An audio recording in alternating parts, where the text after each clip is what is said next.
right, cool. Those. And just let me know in the chat. So you guys can see my screen okay? Everybody's good? Dope. Yeah, I'm pumped for this too. Like, look, I don't want there to be a huge emphasis. We've talked about this a lot as admins, and we don't want there to be a huge focus on just the options, right? It's, people are addicted to it because yes, it's cash flow, right? That's what we want. Options give me options. It's the cash flow of it. But look, if you don't know what you're doing, if you really struggle with certain things, go back to the drawing board, sit on the sidelines, take a seat, go back and learn the basics, the fundamentals. First and foremost, what I really want to say is that how well do you? I'm trying to hide these. There we go. What I really want to say is, how well do you know support and resistance? Everybody can just mute themselves.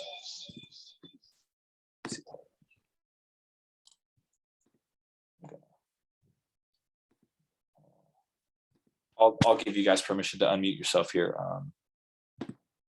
at the end of the lesson. And look, along the way, if you guys have questions, just throw your hand up and I'll get to them. Just keep them there. I see them. I'll get to them. So we'll go through this.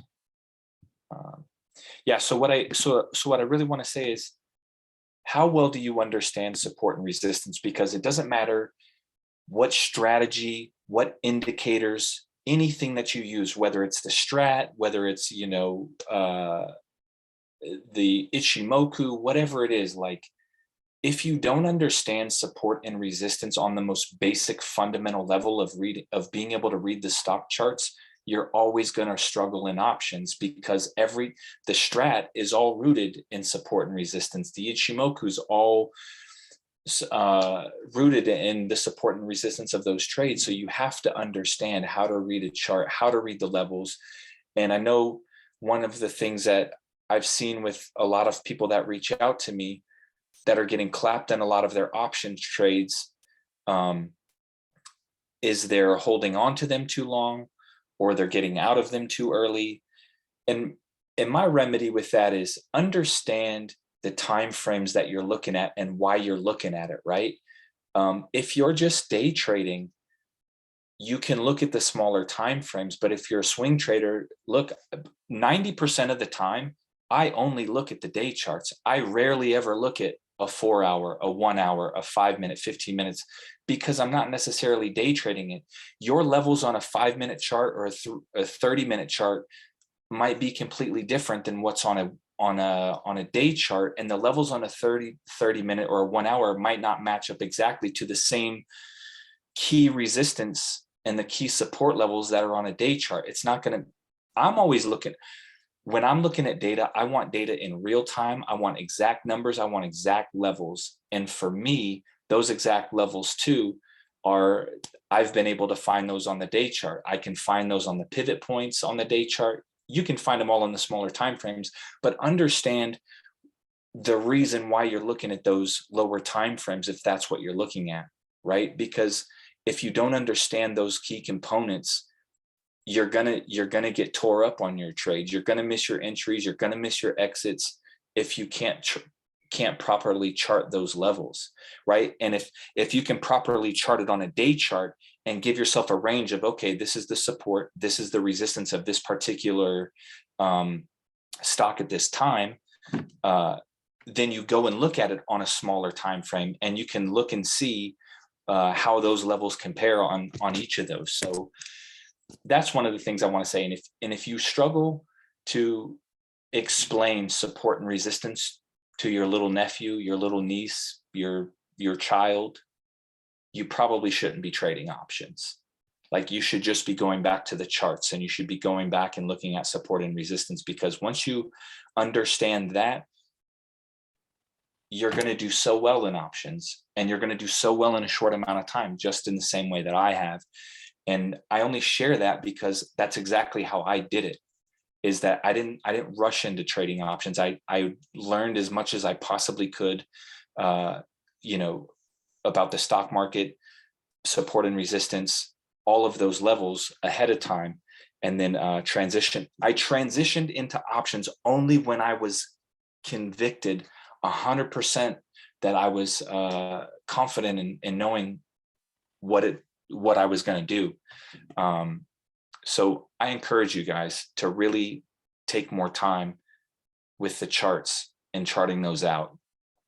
And then also too, it's not just all about the technicals all the time. Sometimes, look, I've traded just purely technicals, but I always try to attach it to something fundamental, the news, the catalyst, something that's going to keep it moving with the momentum, or it's going to cause it to break out or break down, whichever way you choose to play the trades. So keep those things in mind as you're going through your options trades and you're looking for opportunities.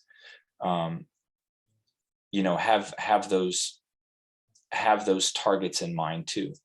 And I just want to say this too to everybody. I get so many DMs. I know Chris does, Crystal, everybody. Look, I only have one account on Twitter. I only have one account on Instagram. I'm never going to ask for money. I'm going to ask how your trades are going, because I care about the community and I care about you and Wealth Squad and things like that. So I actually want to know how you're doing. I want to know your progress, but I'm never going to ask you to sign up for some program, and I ain't trading for nobody. So that's, I only have one account. These are it. That's it. So I want to hop over here real quick. A lot of you guys already know that I use FinViz for my opportunities. And this isn't just for options. This is for finding stock swings too. And a lot of people have asked me to, in terms of my own patterns of trading and opportunities I get into, like, oh, well, why do you're only trading penny stocks, or you're only trading the bio stocks or energy or whatever it is. Look, I don't care about the price. I don't care about the sector. I don't care about, what that company, like, is it optionable? Is there an opportunity? Is there a gap in the chart? Can this thing move? That's all I care about. I care about making money, right? And so it doesn't matter if it's a penny stock to me. Penny stocks are super volatile and they move really quickly. And then also, as with some of the contracts I got into this last week, is that those penny stock contracts are so incredibly cheap, and when they run so hard that you can scalp insane profits on a daily basis, and really move your account. So that's what I'm looking at when I'm looking at those opportunities. I'm obviously, just like all of you, you're looking for those cheap contracts, but one of the screeners that I use, I mean, I've given you guys so many in some of my other previous trainings, but one of the ones, but I just call it just options give me options, right? And it's really been a gold mine for me. It was a gold mine for me all the last couple of weeks. So you can look at the volatility, right? Options are all about volatility and movement. So when I'm looking at that, those starting points for me, it's just like how I talked about in my previous trainings, like average volume. I'm looking, a lot of people don't trade anything if it doesn't have, 2 million in volume or whatever. I'm looking at 2 to 300. 2 to 300 is where all of the breakouts start. It's where all of the eyes start getting on the new stocks coming out of the woodwork. So I hover it around there, right? So I put, I've been putting it over 200 to over 200, over 300,000. And with the volatility, I want something that's generally, like, I've been looking between the 5 to 8% range. 5% is just like that average volume, is like that 5% is really where it starts to go crazy, and it really starts to uncover a lot of opportunities. So I'll put this, just for this sake, I'm just going to put this, say, at 8%. So the week over 8%, right? And then you want to obviously have this optionable. Your market cap, you can do whatever you want. You can single things out. The industry, I only want to do stocks only. You can trade the ETFs, you can trade the SPY sectors, but for this sake, I'm just going to narrow this down. And price, I'm just going to put this at like over under 50. I'm just going to put this under 50. And another thing that I do is that I look at the RSI, right? And particularly, I look at where it's not overbought. I'm looking at stuff that's over 40, but I don't necessarily want it to break above 60. When it usually breaks above 60, that's obviously when it starts to get into extreme levels. So I'm looking at it right in that threshold. So I might switch this to a not overbought and less than 60, right? And then just to add another criteria to it, I'm going to look at some of the analyst recommendations. Like I want it to be strong buys or better, or, vice versa. If you're playing puts, right, you want to sell it. So I'm going to look at some of these, and then performance. If I'm looking for calls, I'm putting it up. If I'm looking for puts, I'm going down with it, right? And just generalize it. So today up is what I'm going to do for this, right? So I went from, just by putting that alone, right? So before, I was at 270 opportunities. Just by putting today up, it narrows it down to 31. And it's all about narrowing your focus, right? Picking just a couple of different other plays to really get into, right? So I'm changing this to the volume, and I was just going to pull up the screener and do it, but I wanted to talk you guys through this whole entire process of what I'm doing. So bear with me for a second, okay? So I'm switching this to the volume to where it's the highest first, right? And I'm looking at all these changes. Now, if you notice, all of the trades that I got into, several of the trades, there's BE. I was actually looking at Vimeo today. I was looking at that. I was really tempted to get into Vimeo. Where else? There were some other ones too. Let's see. Lab. I was looking at NGL today. I didn't see that one on there, but that's just looking at those. So I'm going to go over here and I'm going to look at these charts. So when I'm looking at these charts, like right off of the bat, I'm looking for, obviously, just like I said, that it's in that overbought territory, right? That it's less than 60. It's not at extreme levels. These are all really strong opportunities. Obviously, the lower on the chart you go, the lower the volume is, right? So they're going to run slower. The ones at the bottom of the chart, because I've segregated it by volume, just know that the ones at the bottom of the chart, these are going to be the ones that you need to have the most patience for. These are going to be the ones that aren't going to run as quickly, that you're going to have to, it's not necessarily going to be a day trade. It's probably going to be a swing trade, right? All of these here are probably good swing trades. So when I'm looking at these right off of the bat, come up here, right? I was in the BE trade. I got into that. That was running, said it needed to break through that key level. And it obviously tanked with all of the Russia news and all of that stuff, right? I'm still holding on to that. I couldn't get out of all of those contracts. I sold some for profit. But what I'm looking at is like how big these gaps are and where this RSI is, right? There's so much room for all of these to move, right? And so if I'm, let's just go, I want to look at Vimeo. So if I'm looking at this, right, somebody had asked about, where I use flow algo for the heavier options flow, right? So I'm going to come in here. I'm going to see what Vimeo's doing. See if anybody's throwing any money at it. There's nothing that pulls up on here for this one, right? So I might take this whole list and I'll put them all into flow algo, and I'll see like, okay, who's dropping the most money? Where's all the call sweeps? Because like I said, I want to follow the money. So these are some of the strategies that I do in these orders, right? And then I'm going to look at the options change. So this is actually a website that I use, Optionistics. I don't know if anybody else uses this. It gets a little tedious sometimes because I'm trading options in Schwab, I'm trading options in Robinhood, I'm trading options in Webull, and I have all the screens up. And look, the option fills on all of these platforms are different. Me personally, I think you probably get the better fills on Robinhood than what you do on Webull. Crazy reason. I don't really know why. I don't really care, but that's where I've noticed in my own plays because I've duplicated trades before. I've duplicated trades on Robinhood and Webull, gotten in at the same exact time on two different, platforms, like one on a laptop, one on my phone. And I've pressed it, buy at the same exact time, and it's completely different fills. And Robinhood is 90% of the time better than what Webull is. So that's been a really strong suit for me. But I trade options wherever I have money. If it's tied up somewhere, then I'm just going to switch platforms and go to the next one. But optionistics, I'm going to drop this in the chat for you guys too. So this is where you can look at all of the options chain. You can look at all of these things. I think that went to everybody. Yeah, it did. So let's just say, just because I'm looking at Vimeo, right?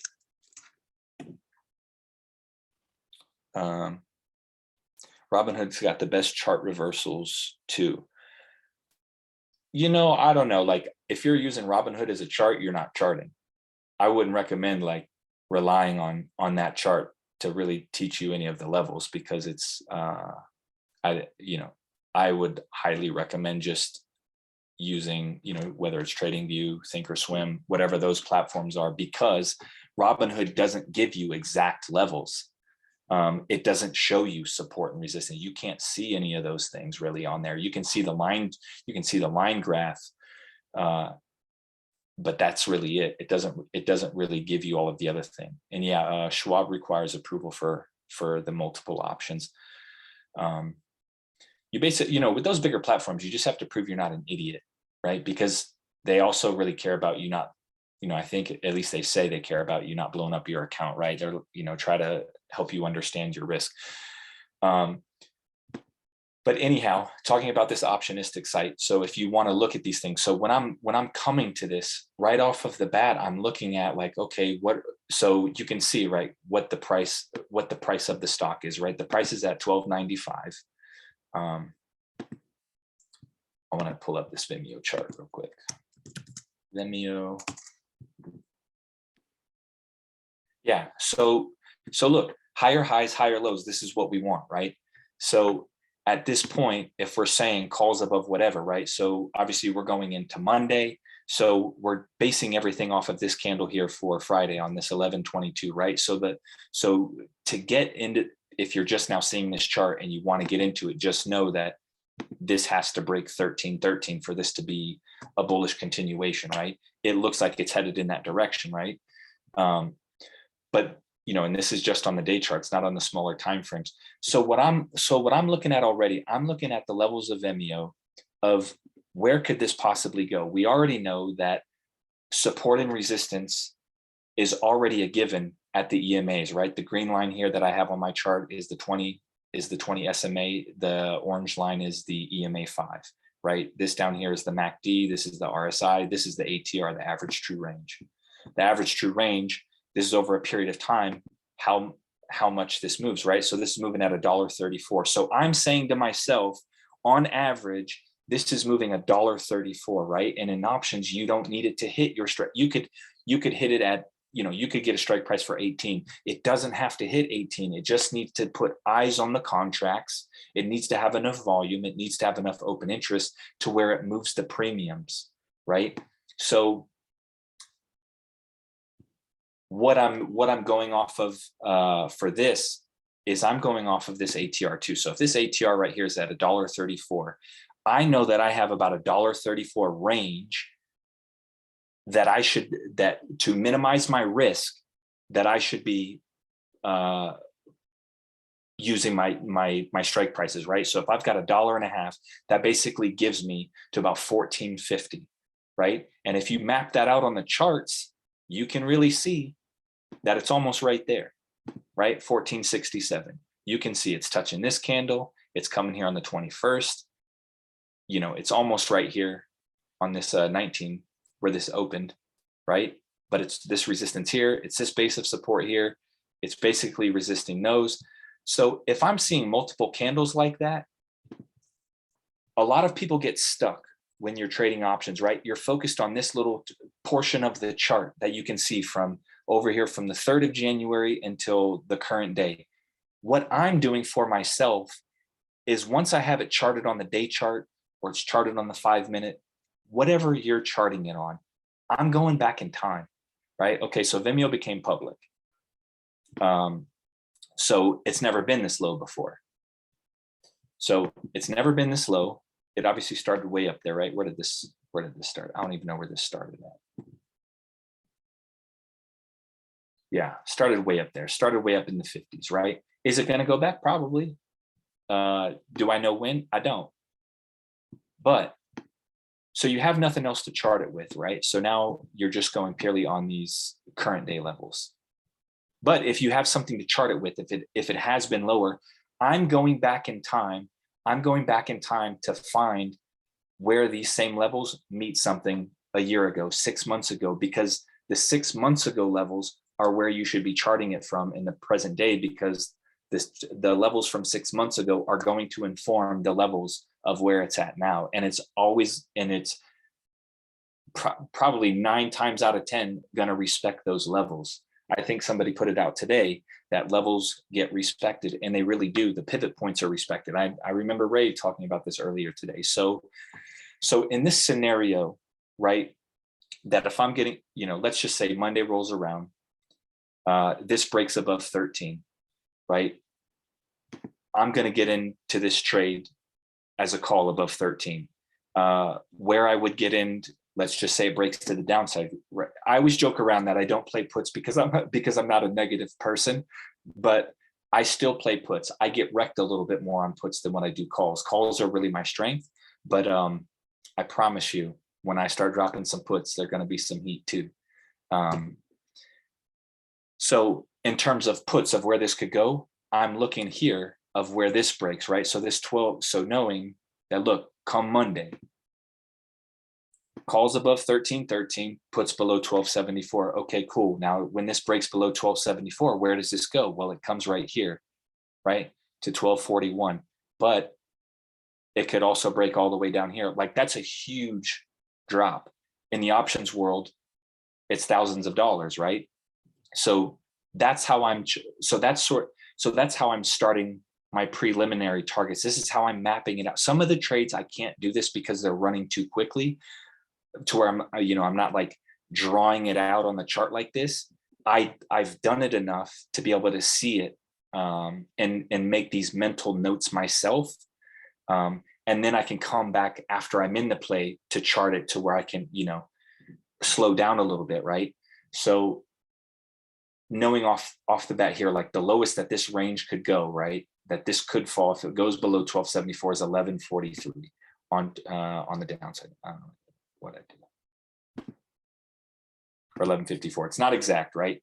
So I have these ranges, right? This could be your max target, right, for the call, the 14.57. But you also know that, how I was just saying about the EMAs being the resistance too. So at this EMA resistance, I'm looking at these pivot points of where the stock consolidates for 3 or 4 days worth of candles, and then it makes that momentum shift to the upside or to the downside, right?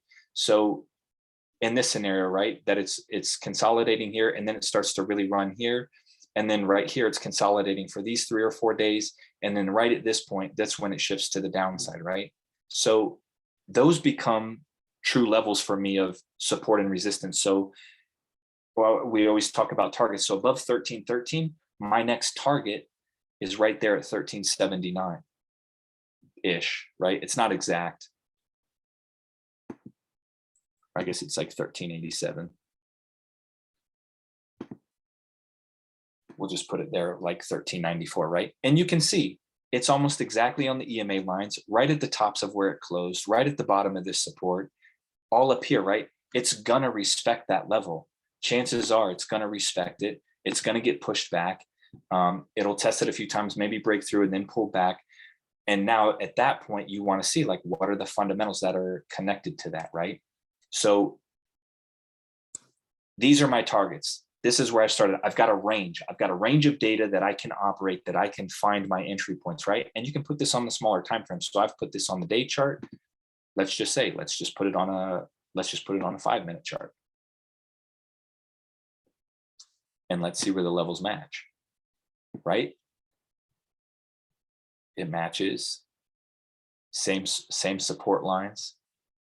You know, and I guess it really doesn't matter which order you know, if you chart it on a 5-minute first and then go to the day chart. I go to the day chart first because that's how it ended.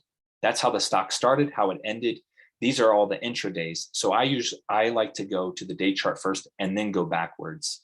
You know, I talk about reverse engineering in terms of like goals and, you know, setting up your trades. It's the same way for how I do my charting when I'm looking at options trades, of where my targets are, knowing what strikes to get into, what are my ranges. Okay, so switch this back to the day chart. So with those ranges in mind, I'm coming back over here to the options chain, right? So it's at the 1295. We know that above 13 is where it needs to be. So we'll just say I want to look at just the calls. I would take these puts off for a minute.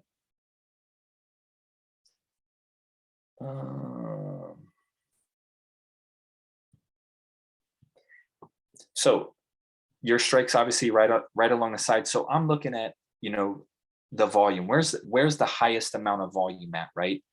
So when I'm looking at trades, I'm generally looking at, for options, I want the volume to be 2 to 3 times more than the open interest, or the open interest to be 2 to 3 times more than the volume. The volume is more important than the open interest. The open interest, if the volume is lower, let's just, you know, let's just say in this one, right, the 17.5, right? That's, the volume is so low because it's so far out of the money. But in a scenario where, let's say, you know, you have the $15 call and it's a smaller amount of volume on it, you know, if there's 3 to 4 times the open interest, that to me is that those are still open contracts from the day before that people still haven't closed. That's still eyes on it. There's still interest, right? So there's still a probability that even though this volume is at 38, there's still a chance that that volume is going to increase as the share price increases, right? Because when the stock starts getting to 14, people are already buying 17 and a half calls, right? Because they don't have to hit the strike price. It's just got to move towards it. So in this scenario, if I'm eyeballing an option, I'm already looking at the 218.15. And then obviously the implied volatility at 107, you know, it's different. Like in the, you know, the apps, you get the percentages there. You got to do it on the decimal status here, right? So your delta's at 17, your theta's at 36 or 3 cents really. And then your gamma at 13, your vega at 47 tenths of a cent, right? So going back to, I want to talk about the Greeks for a second, right? For any sort of beginners in here, your option Greeks are important. The most primary that I pay attention to the most is the delta and the theta and the gamma. Your delta is going to measure the change in option price when the stock price moves. So it's basically every dollar that moves, it's going to return that on your option contracts. And your gamma adjusts your delta as the stock price moves. And you want your delta to be above the gamma. And your vega measures the change in option price when the volatility moves. So when you see the option, you know, the implied volatility moving, that vega is going to be affected by that, right?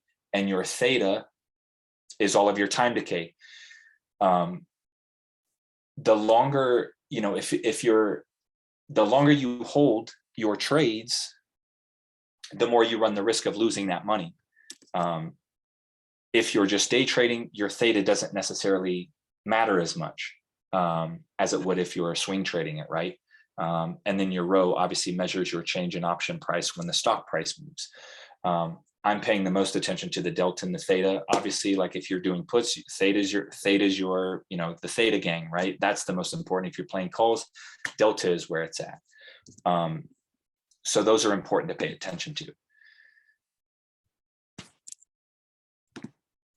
Let's see where you guys are at in the questions. If you typically press up or reset. Yeah, Alex, I appreciate that, man. I'll get the trading view down. I always end up just doing everything the hard way sometimes. Yeah, the average true range. Yeah, everything good, everything making sense to everybody so far?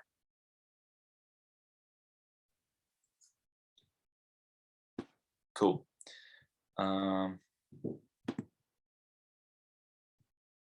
So some of these questions, right, that I want to go over through some of these. So person's 9 to 5 trading options. Is it on Robinhood, Thinkorswim, Webull? Look, it's wherever you got money. Is it feasible to trade from your cell phone, or should you only trade from a computer? 80-90% of my trades are on my smartphone. I'll put things on the desktop, but all of my executed trades are all on my smartphone. And I think in terms of trading a small account, we always talk about the profits and the losses at 20-30% taking your profits. That's how you move your accounts. It's, someone had asked, how do I remove my emotions from my trades? You're in an options contract, so you shouldn't have any emotional ties to it, right? Because it's time sensitive. It's going to expire. Your time is going to run out, as opposed to the stock swings, right? You have that luxury. Look, you can sit on it forever. You never have to sell it. You can keep it for as long as you want. Options, you have to make a decision. So there's really no reason to be attached to the option contracts, because they're going to expire. And if in terms of like, when do you get in and out of plays, your ranges, right? So going back to this Vimeo, I put the options profit calculator hand in hand for whenever I'm doing trades of seeing like, okay, percentages, where could this possibly go? We said the 15. And somebody had asked about scaling in and scaling out of trades. So my whole thing is like, when I was first starting, it's really about like, look, what will take the pressure off of yourself? Taking the pressure off yourself for me in options meant buying more than one contract, because if you only have one contract, you get attached to it. You get emotional. You think, okay, it's hit 30%. Cool. Let me just wait till it goes to 40. Oh shit, it hit 40. Man, it's going to go to 60. Then 5 seconds later, what happens? It's negative 10 and you missed your chance, right? But if you have, say, 10 contracts, we'll just say, right, small accounts, 10 contracts, it's $150. We'll put this up here. We'll put this up at 16 for the range. So you can map this out for yourself of what these levels are. You know that you got to have this over 1331 for calls, right? So even at that level, it's almost at a 10 or a 15% play, just as it breaks out of that, right? That's when it becomes in the money. So you can chart this out. And just like I said, I'm taking profits every single time at 20 to 30%. I'm buying enough contracts to where I can do it.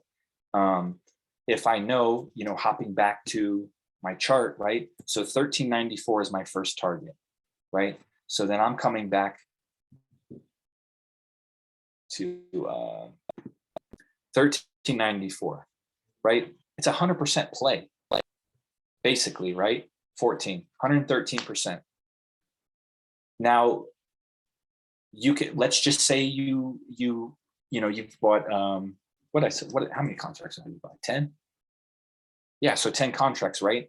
So if that's where that level is, coming back to the chart, that's 100%. So if it means that you have to put it on your chart that this is 100% at 1394, that's what you put on your chart. 100% right there, right? That's 100%. That has the possibility of going there, right? But then in between, you find these, right? You see this huge gap that this is going to fill here. You see that it's got this one here, that it's all the way up to this one.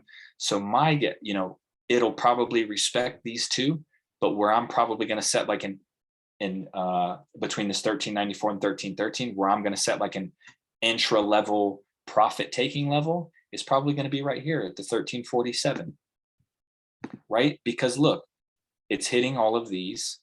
It's right here. So then I'm coming back over here, 1347. Where's that at? Boom. 1350. Where's it at? It's at 26%. 27%, right? So if that's what you have to do to mark up your charts, arts and crafts time, it's going to help you minimize your risk, right? You know off the bat, and you've got 10 contracts. So you could sell 8. Maybe you sell 8 contracts, maybe you sell 6, and you keep 4 for these gaps, right?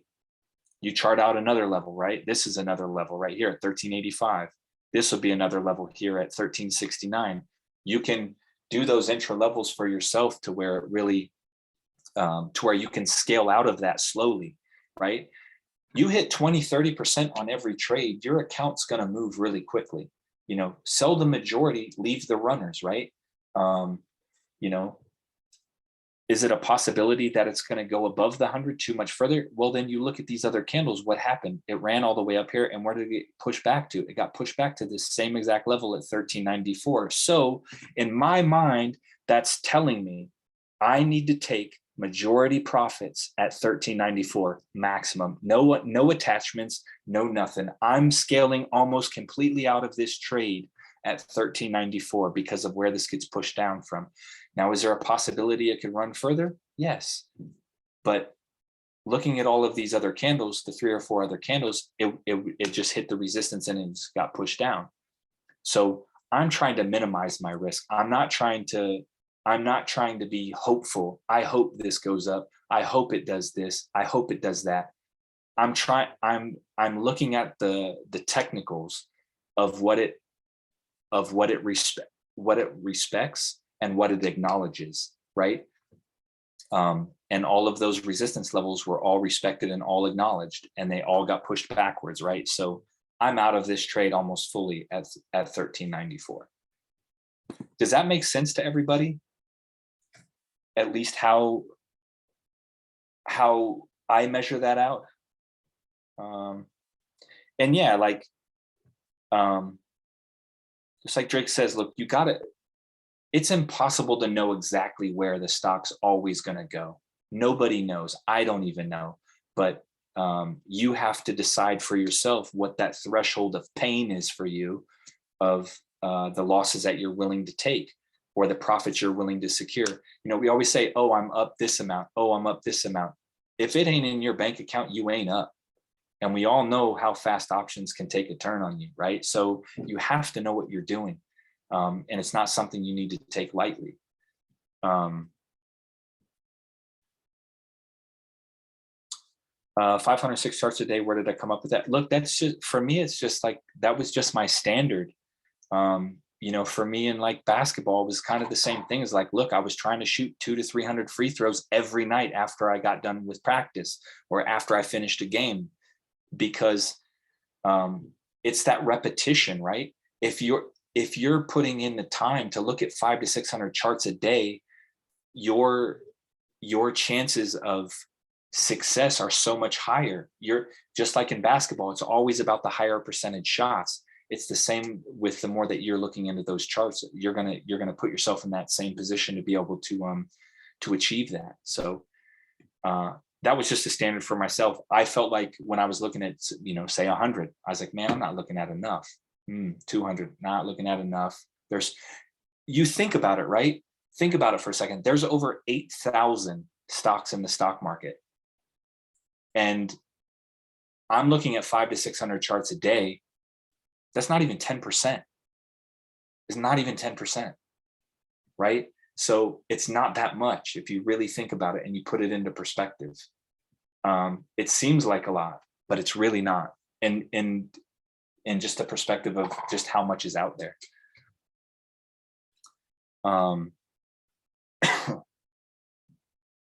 Do you have a strategy for scaling into more contracts other than some sort of news or catalyst?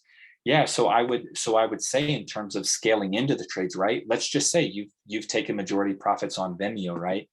You've taken the majority of the profits at Vimeo at 1394. Then you see, boom, all of a sudden it's going to run.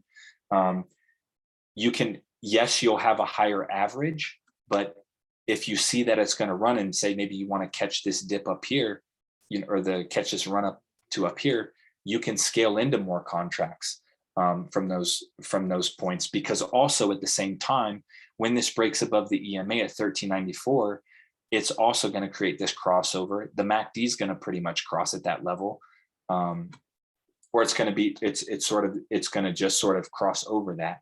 So those are all indications of having a strong run when it gets above those EMAs, right? It ends up bouncing off of those, and it's almost like a slingshot in a way, right? So I try to catch some of those bounces. And look, it's an opportunity to do that. I would just be cautious about keeping all of your money in the trade on this one though too, but it has the potential that if it breaks above the 1394, that it could go to 1457, but I wouldn't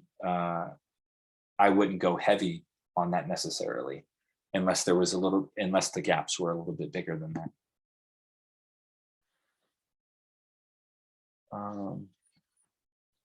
Let me come back to this question here. Yeah, screeners have talked about entry and exit plans, talked about that. Explain how the sell orders usually get filled. Are they filled closer to the bid or the midpoint, and the best way to get the best possible price when selling calls or puts? So it's the same way in terms of, when you're trading the options, like if you have your levels, when to get in and get out of trades, you can automate your entire options trade if you set your levels on the chart with the percentages. You can automate that all together to where you don't have to stay glued to it necessarily. Find a range that's within your threshold, right? And automate that process for you. Options isn't about making your life difficult, man. Options are about making your life easier. And if you're not leveraging the technology that you have at your fingertips to do that for you, you're missing, you're leaving a lot of money on the table too. Do I trade SPY and QQQ long-term or only day trading and scalping? You can do either of those. Curly, and she's the SPY queen of the Wealth Squad, and several people have, traded those sector ETFs. So it's really up to you. You can day trade or you can scalp anything. If it's optionable, you can day trade it. If it's optionable, you can scalp it. If it's optionable, you can swing trade it. It's all up to you of what you're trying to accomplish.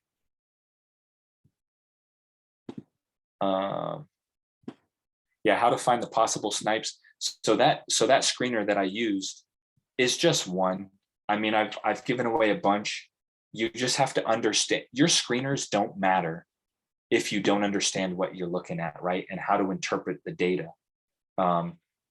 So it's important to understand how it's affected and what exactly you're looking for in the charts. Exactly. Look, I'm also looking at tip ranks too. I'm looking at, with BE, for instance, right, that this was moving today before it got tanked, taking this over to tip ranks, right, just to see what are the analysts saying in terms of the targets.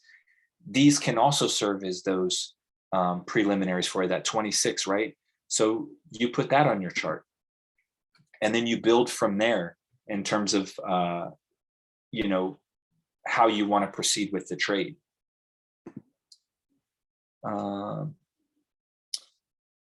What chart or time frame do you watch to exit the trades? So for me, it does vary a little bit. Just like I said, I set those levels at the day chart, but usually when I'm exiting trades, I'll put it on the lower time frames. And same with entering the trades. I'll look at those levels on the lower time frames to see what they're doing. And a lot of people too, they get out of trades. And I ask, did you chart the trade before you exited it? And they're like, no. Why wouldn't you chart the trade before you exited? Just to confirm. As much as you look for the confirmations to enter the trades, you should also be looking for the confirmations to exit the trades too. It's the same thing. You should have confirmations on both sides. It's not just one way. And if you see that it looks like it's going to bounce at a certain level, then maybe you want to hold off for a second. Maybe you want to take your stop loss off, or you want to lower your stop loss and give yourself that little bit of extra cushion to where it might recover. Looking at Vimeo, right? Getting out at the 1274, Oh, and this is the volume, by the way. It's probably like mixing some of y'all up. That's just the volume indicator that I have on there. You know, from here, like I know for a fact, if this breaks below 1274, I'm getting out of this, because this is like, that's a long way to fall for me. Now you can put it on the smaller time frame and do some of the intraday levels, but I know the maximum amount of pain of where this is going to go. Could say, oh, well, it's going to reverse at 1236. How? It doesn't have anything to hold on to. This is just like the abyss of the shadow realms right here. It doesn't have anything to hold on to until it gets to 1154. So it's probably just going to plummet from here. So that's how I'm assessing that. That's that confirmation for me. Yeah, and so like in the buy orders and the sell orders, right? You have those tremendous gaps in between. You know, the buy orders at 15 cents, or the bid price at 15 cents, and you've got the ask price at, say, 45. That's a tremendous spread for me. I'm looking at the spreads that are within maybe 10 to 15 cents tops. I'm not really trying to go above that, because if you want it filled immediately, you set it at the ask price. But if you set that at the ask price, if that spread is from 15 to 45, chances are you're filling your contracts at 45 right off of the bat, and you're already down 25, 30% from the get-go. So it's all about, where is the trade at? Is it run? If it's running immediately and I know that there's a strong catalyst on it and that it's going to run, I might just fill it. I might just fill it at the ask price, because I'm confident in knowing where it's going to go. What time frame is best to day trade on? It's entirely up to you. You know, the 5-minute chart is good for a lot of people too. You know, going between the 5, the 15, and the 30. But I know a lot of people chart on the 5-minute. I always joke that I'm on the 1 second chart, but it's true. Can you explain OI versus volume? Volume is the counts of calls and puts on the daily. But what is open interest? Open interest is the amount of contracts that are open from the previous day of trading. So it's not necessarily current day. It's all based on previous day information.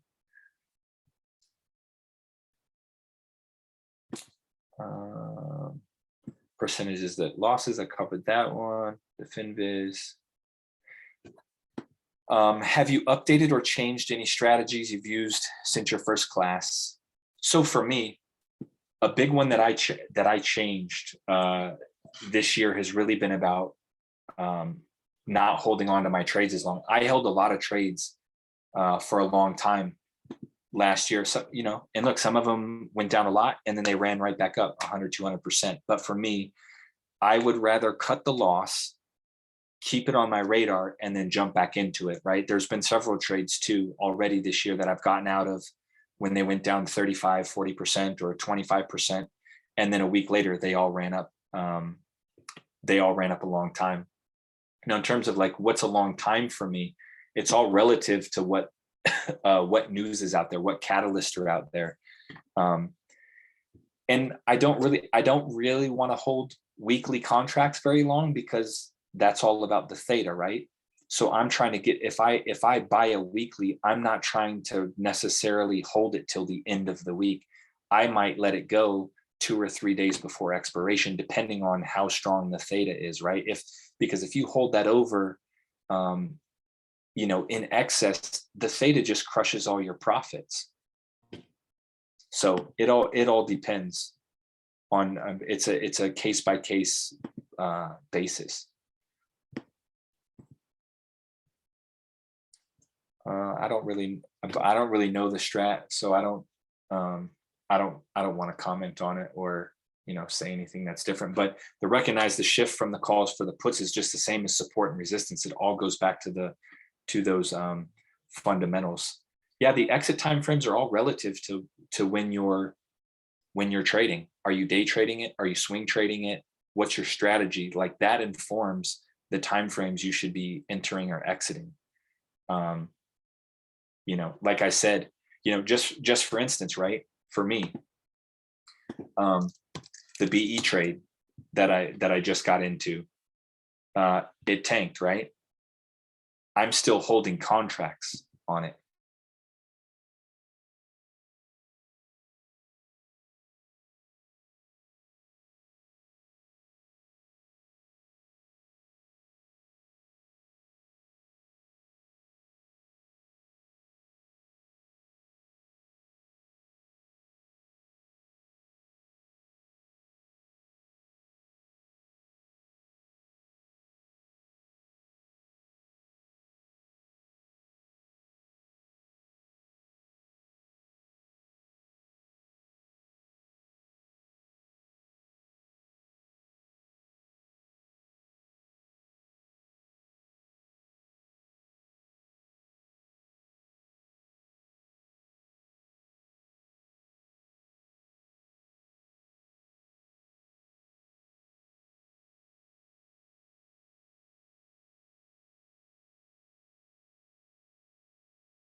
Sorry about that, y'all. I got kicked out. I got kicked out of my Wi-Fi. Are y'all still with me? Yeah. Sorry, y'all. All right, let me reshare this screen with y'all again.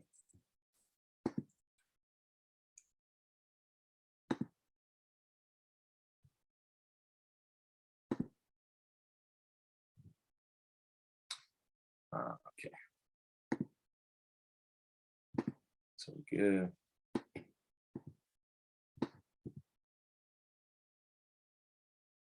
Okay. So what I was saying, with this one in particular, like time frame wise, before I got kicked out. So the day chart is bullish, right? Okay, and the 5-minute chart is the same. Sometimes there's instances where a 5-minute chart isn't going to match up to the same continuity that the day chart is going to match up to. So you want to make sure, when you're getting out of trades, or you're just day trading it and you're thinking about swing trading it, what do all the different time frames say? What does the day chart say? What's that continuity? If the 5-minute or the 15-minute or the 30-minute is the strongest of those, and that's bullish, then maybe it's just a day trade for you. So you have to decide for yourself, what makes sense to you. For me, for this trade, even though I'm down 35% on this trade, it's still higher highs and higher lows for me. And it's an energy stock. It's obviously the thing that I was just telling you today, that they're all thriving. The energy stocks are slower, but they recover. So there's still possibilities for this for me. And in this instance, that I'm down 35% on this trade. So what I'm doing, I'm looking for the momentum upwards. So in this particular instance, where I might average down on the momentum up, so this is at 1688, I might average down at 1719, right? Or 1714-ish, right here. As soon as it crosses here and it starts to make its way back up, I might average down, because that, again, that's that pivot point, right? That's the pivot point of where these sort of consolidated in this shift. Once it breaks these two, it's got this gap to fill right here, right to 7, back up to the 760s. So that's where I might make those adjustments for my trade. There's a lot of people who don't average down in their trades on the contracts, right? They'll just they'll cut the loss and be done with it. But for me, I'm looking at on the day chart, where's the possibility that this could recover and could bounce to the upside, and where's the possibility that I could average down into momentum, right? And this is probably that point for me, at that 1714, 1719 level.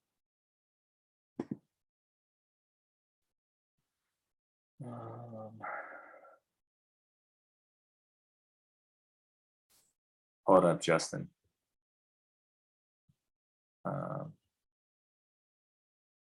there's some that got lost in the questions. Let me scroll back up real quick, Justin.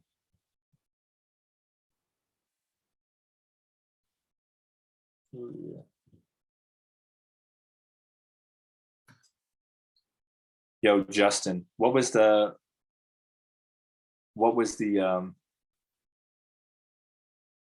question that you asked? Start over.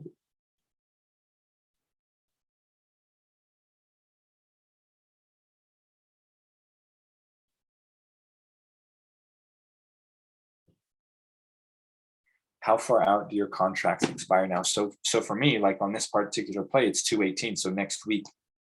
So it's just a matter of, that time frame of how long I'm willing to hold on to that, right? If it doesn't start making the moves back into the money, then I would probably end up cutting that in that middle of the week, because obviously the theta is going to play a part in that, right?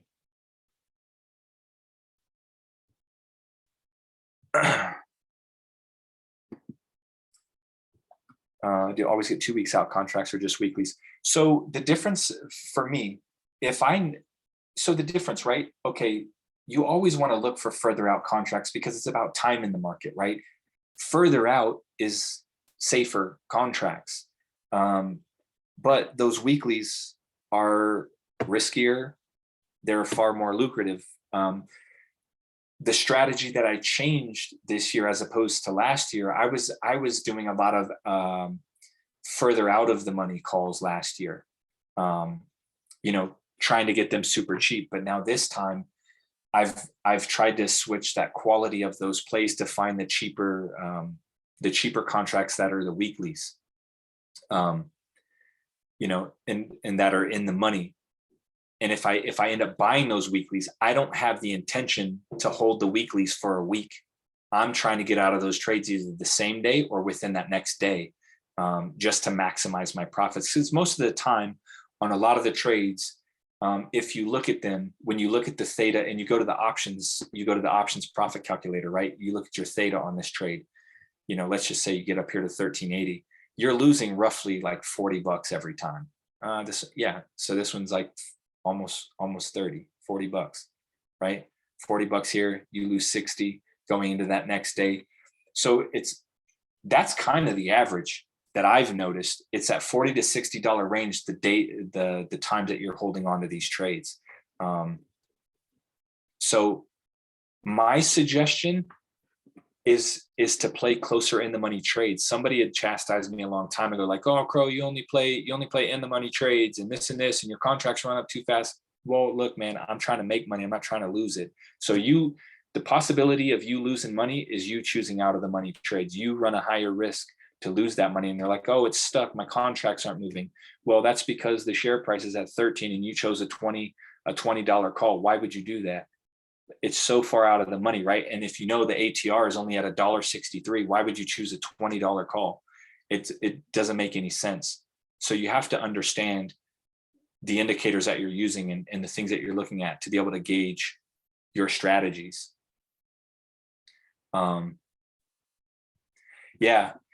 In the money trades is really where it's at. Like, there's so many opportunities in the money, and if you can snipe out those plays using those screeners too, you can really catch some good opportunities. I'm trying to snipe out those 10-15 cents contracts, because when those things run, they're running to 40-50 every time or higher, right? And like Javante says, like, it's get in, get out, and move on. That's it. The emotions attached to it, it's only detrimental to your portfolio. And here's the thing too. How many contracts are you in, right? If you're in more than 6 contracts, 5 even, that's a lot. You're already stressed out trading options. Now you're looking at 6 tickers, all on options, all that are super volatile. And you're trying to keep your mind around all of your stops, when you're going to exit. For me, I stay in 4 trades. 4 is max. Like, I've done 5, but if I'm in 5, I'm immediately looking, okay, which one can I cut? Which one makes the most sense? Can this run? Can this be a swing? Is it going to go up another percentage? You know, I go back to the options profit calculator and I assess all of the trades I'm in, and I take the ones that have the highest percentage gains, and I'll, you know, maybe I'll cut the ones that aren't as promising, or the ones that, you know, maybe it's only a 20% trade, and I'll just cut that one out because it's a slower mover and I don't have the patience. I want something faster moving. So, you know, utilize those resources for yourself.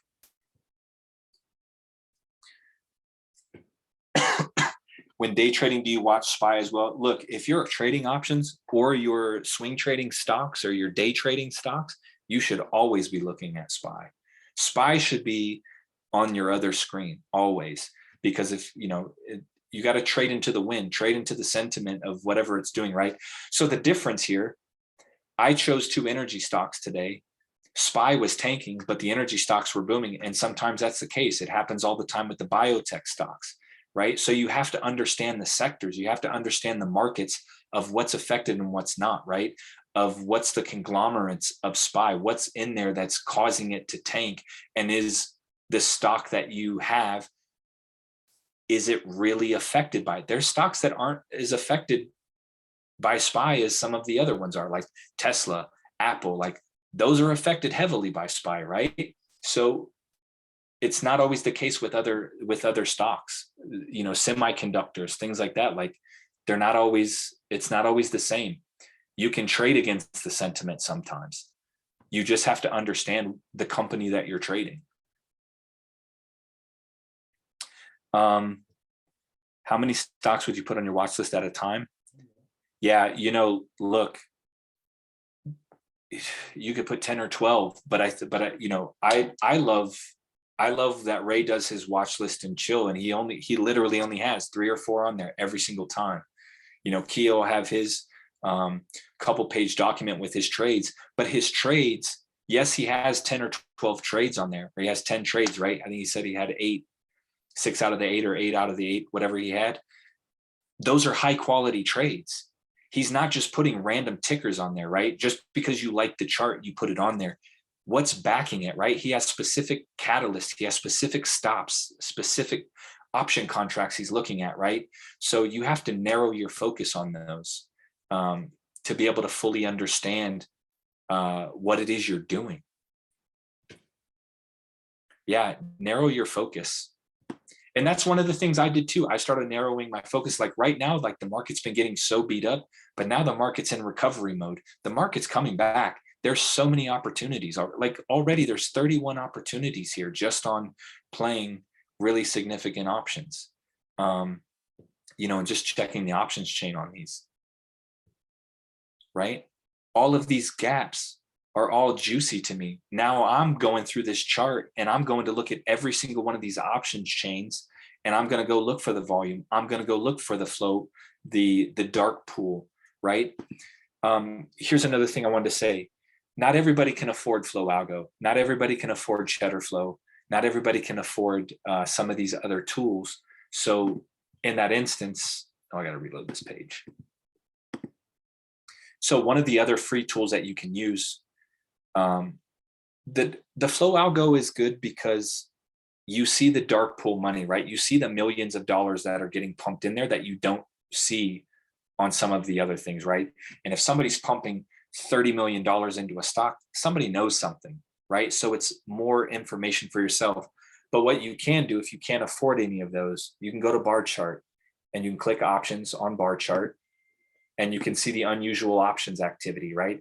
So I scan this on a daily. I don't do it as much anymore because I have other methods, but for those of you who don't have those other methods, this is a way you can do it, and you can search based on volume, right? So you can look at the volume of the heaviest players.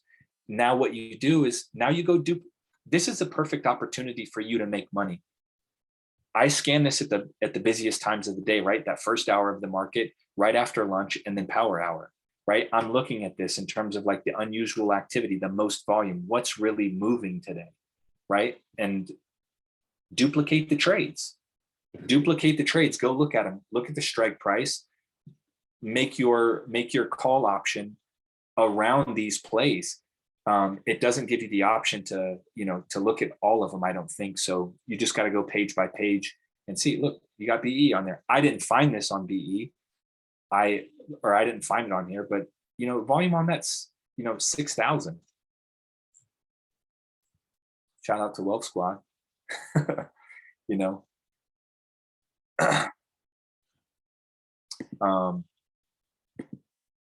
Let's see. I'll go back to these. I've got to come back. Let me see here a couple of these questions.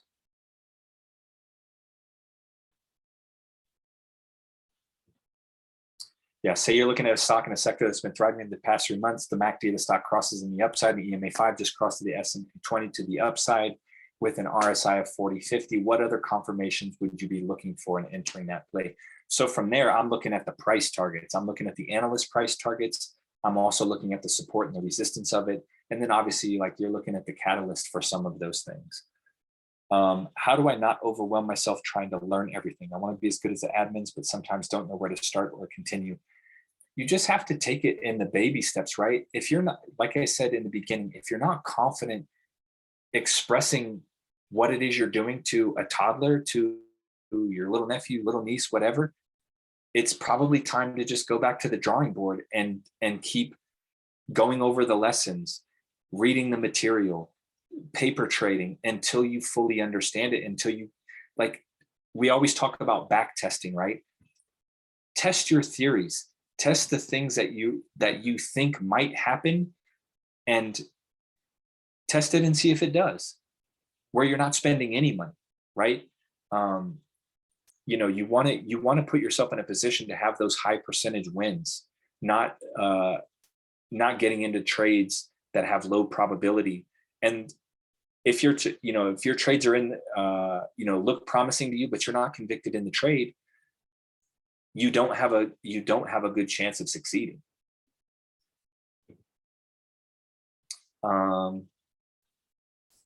Yeah, tips on when to exercise patience versus when to take profit and exit. Always seem to hold on to losing trades and take profit too quickly for trades that are actually going well. How do I know when to hold and when to let it go? It's up to you guys. It really is your strategy about the trades themselves, of what makes you comfortable. If you find yourself getting uneasy in your seat, if you find yourself biting your nails, if you find yourself like staring at the computer all day because you don't know if it's going to go up and you're going to miss your moment, like, just get out of the trade. You shouldn't have any anxiety about your trades, right? Whether you're taking profits or whether you're exiting for a loss. Even though, like, I'm losing $8,000 or $10,000 or $15,000 or whatever, I'm not fazed by those losses because, one, I'm not playing with more money than I can afford to lose, and two, I know that I'm going to get it back on another trade. I'm not worried about it. There are times in the market that you can enter a contract of a promising trade and it just goes completely opposite of everything that you thought. It's out of your control. It's not your fault. It's okay, right? It's okay to say, damn, I got cooked on that trade. It's not your fault. The market's going to do whatever it wants. You can't dictate it, right? The only thing that you can go off of is that support and resistance. But there's times when the market's just going to say, you know what? F your plan. I'm just going to blow right through this support and go down when you want me to go up. And I'm just going to blow through this resistance when you want me to go back down. So it's okay to get out of those trades. It's okay to take those losses that, you don't have to beat yourself up over it.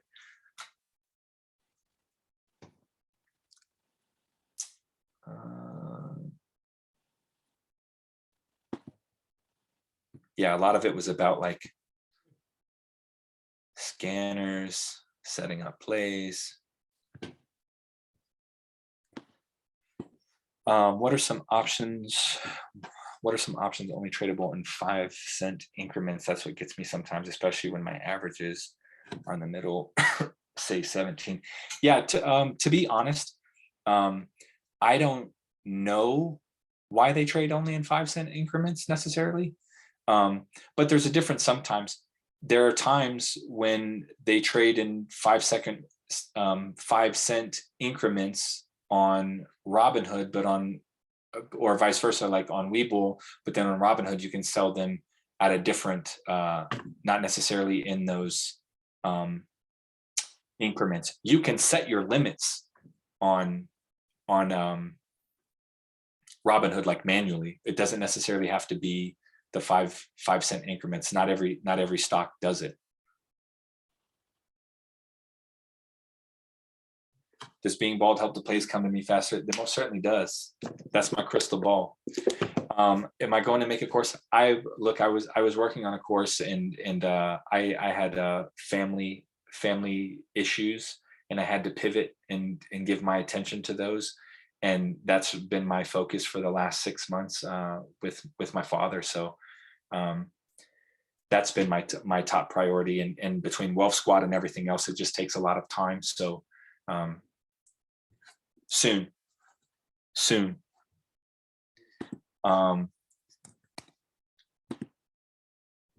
Anyhow, y'all, I want to take a look at some of these. I want to take a look at one or two of these charts before I end this one. So SPY, Z, Roblox, the video calls running up on earnings.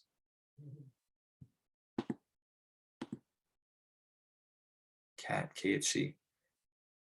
So KHC 40 call 218, I'm super down on. All right, so let's go look at that one since somebody's getting beat up on it. So Kraft Heinz.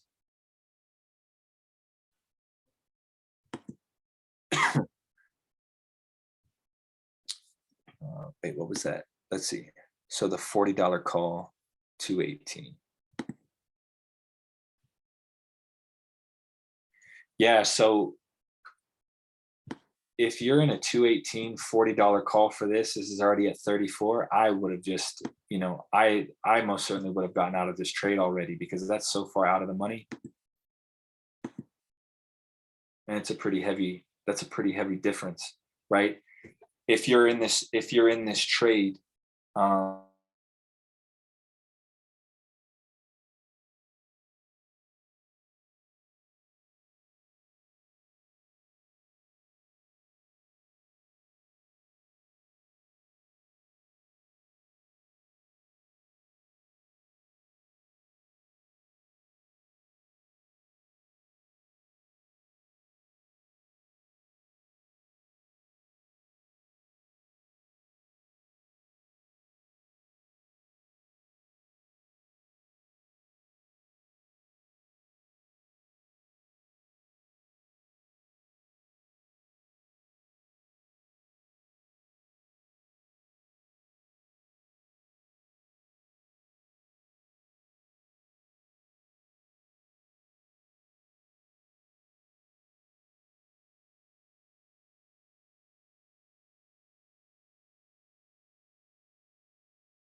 right, y'all, I'm back.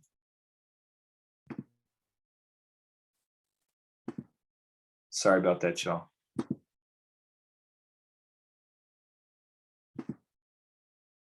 I'm with my sons. They live in the mountains, so the Wi-Fi is a little crazy.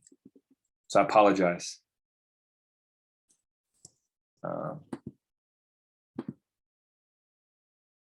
Is it it's the Burger King Wi-Fi? Look, it happens, man. Technical difficulties, it happens, but I'm back. Option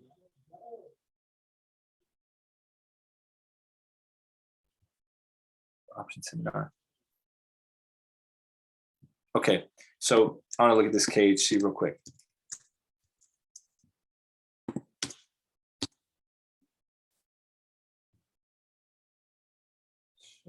Greeks.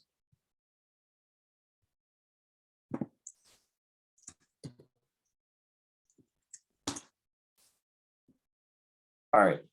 So they're in this 40. So I'm looking at, yeah, like even, oh, let's see, I gotta, so if you're using this optionistics, right, you can change this range for what you look at. So I'm looking at that.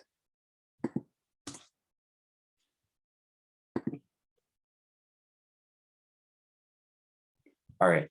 So if I'm in the 40, I'm looking at this 40. Yeah. So like this has no volume, it has no open interest.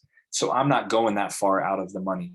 If I'm looking at this trade, probably the max of where I'm going to look is at the 36. Just off the bat, not even looking at the charts, not even looking at the charts. I'm looking at something that had, like I said, 2 or 3 times the amount of volume on either side, right? That's where I'm going to look at. That's what's going to catch my attention or catch my eyes. Or in this scenario where it's like sort of even, right? 527 to 595, like there's activity there, there's movement. So those are opportunities. But the 36 is the max of where I'm going. And based on, you know, this ATR of only being 74 cents, and if you're in the 218, this has very little chance of actually being a profitable play. So in this instance, for me, I would just, end up cutting the trade, just taking the loss, getting out of the trade, unless it has some super crazy catalyst that's going to make this thing run. But then you go back in time and you just got to see when was the last time this ran and what was the furthest it ran from this level. And you see this 34 ran to 36. The 40 might start going in the money at 36. But chances are like this is a super low probability. So I would get out of this play if I'm in calls. And if I had a 40 strike price. Or I would roll it, right? I would roll it into a lower strike price, say the 36, and then as it gets up there, rather than cutting that whole loss at 40, you roll it into the 36, and you can get back some of that money in a different call, like at a lower strike price. So you're not completely out of, out of that money on that trade. That's how I would handle that scenario. Look at some of these other ones. Let's see.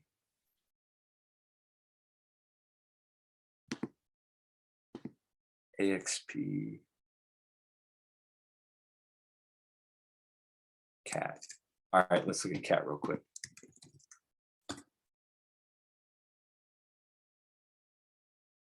So Caterpillar.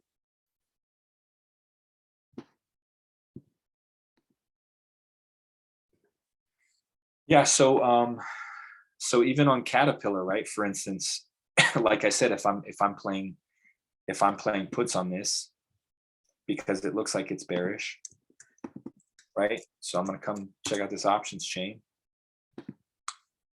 Now I know, like for Monday, below this level here at the 200, right? That's where I want to get into my puts at, right? And this is basically $5 of where this moves in one day. So this basically has this potential of going all the way down to 196. So looking at this in terms of puts, right? I'm going to change this to puts 195. I'm going to change this down to 180.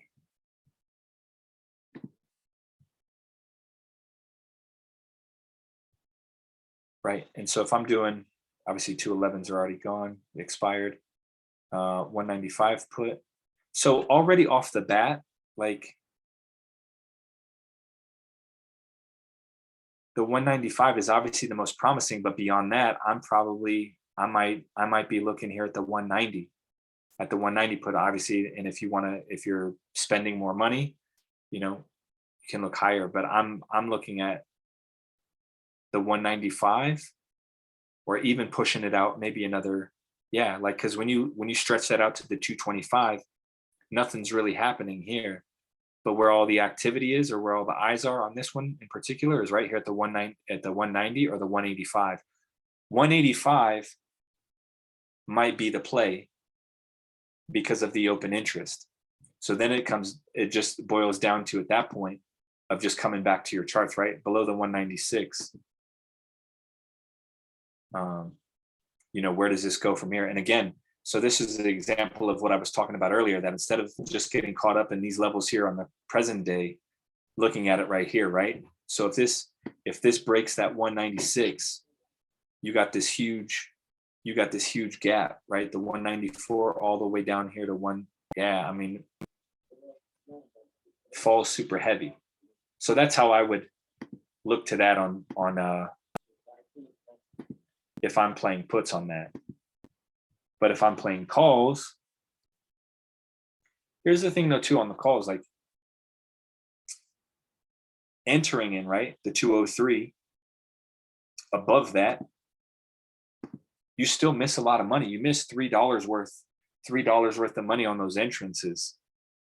So maybe it's also about getting in sooner, where you might take it down to a lower time frame and enter, in these scenarios here, when it's at 201, but you still run that risk of it just consolidating. So you have to decide for yourself what you want to do. But in this scenario, I think probably the play on Caterpillar is probably puts on that 195 or the 190 for the 218.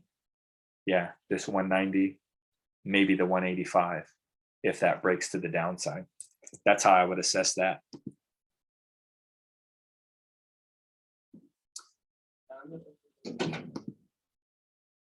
Yeah, determining the play on puts, the time frame continuity is saying, like, on the day, this is bearish. Obviously the week is going to be bullish, but it's where it closed at. It closed to the downside, right? So if it closed to the downside, I'm not looking at calls. If it closed to the upside, I'm looking at calls then, and only then. I'm not necessarily doing it if it broke to the downside. And just right here, right, it's got the high looks about the same, but it's lower lows, and lower lows is a bearish combination. So that's the puts would be the first play of where I'm going to look for this. But we can flip it, and we can look and see. Let's see what the calls are saying. We'll save this one here. So the 218 calls, if this were a call, say above 203, if 203 was, say, your entrance for calls, right? Above that, it becomes bullish. So in that instance, I'm looking at like the 205, right? Because you got the resistance here at 207.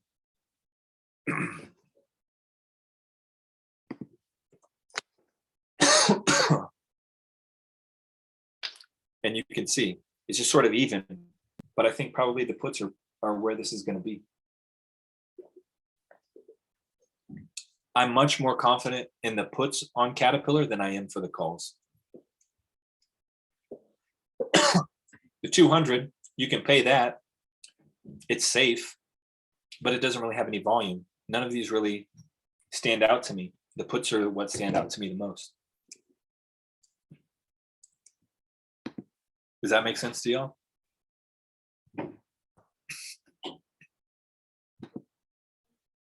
Let's see what else I got on these ticker lists. I'll wrap this up in like another 6 or 7 minutes. Shop, let's be since I thought I looked at B.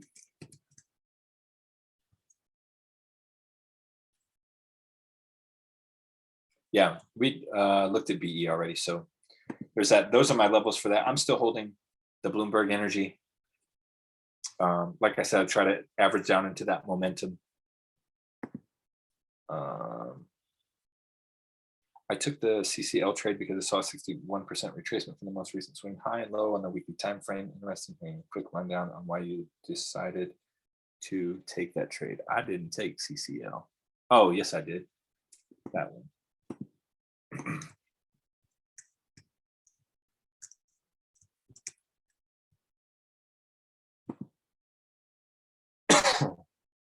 Yeah, so I guess this was here.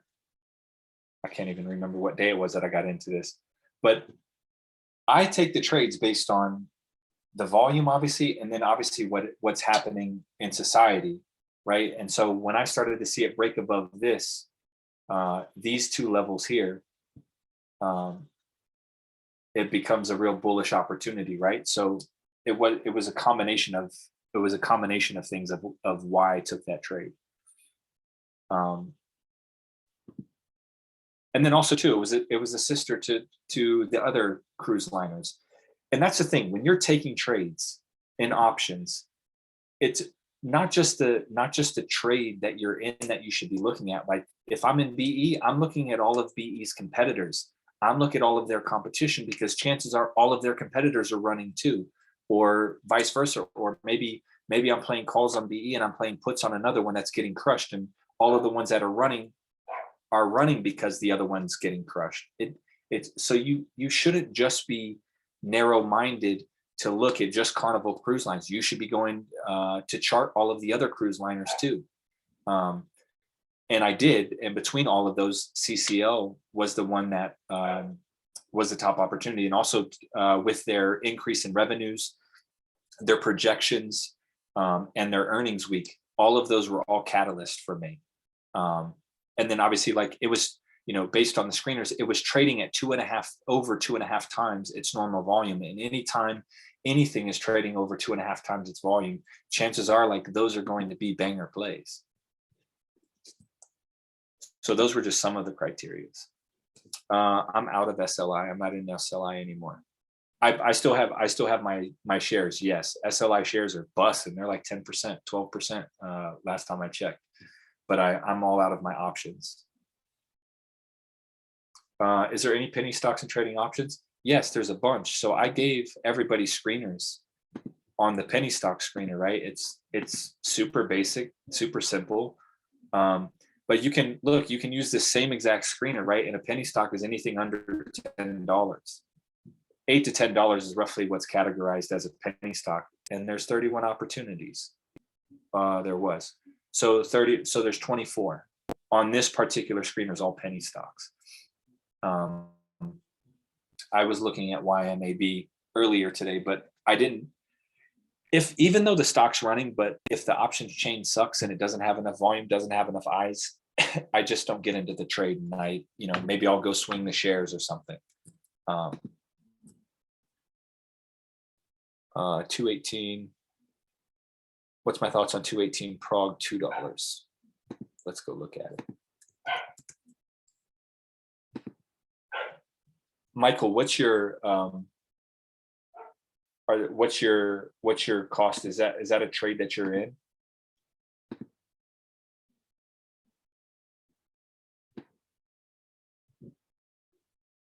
My scans are hold on, Michael. I'm just gonna let you unmute yourself. Give me a second.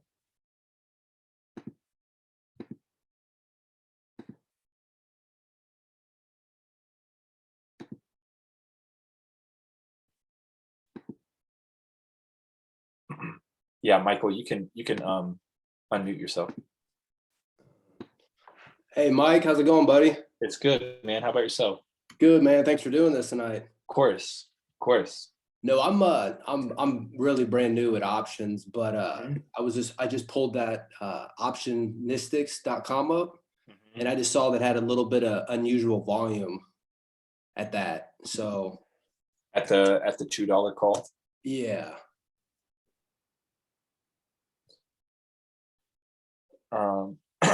Yeah, so like I want to let me just go see. Let me see. Before I ever get into any trades, I obviously got to check SPY, right? So SPY is obviously like going to the downside. Okay. So that's what you have to keep in mind too if you're looking at those trades. You want to chart it on both levels, just in the event, because SPY always pulls the pump fakes, even though this time frame continuity is straight up bearish, right? Okay. There's a chance that SPY also might pull a pump fake when we least expect it. But it all the news that was circulating today was really heavy news, and the fear in the market. So a lot of things were selling off too. So you just have to keep that in mind as you're looking at these plays, even though that it might have a whole lot of open interest and volume. doesn't necessarily mean that those are going to be the trades to get in, because just like I was saying, backing up, is that how is prog affected by SPY, like in terms of the association, like how close to it is it in that sentiment? How does it trade with it, right? Look at prog's chart side by side with SPY, and you can see how close it is in sentiment to it, right? That's how I compare my trades whenever I'm getting into them. But if I'm looking at this, I'm looking at I'm actually going to look at the calls and the puts.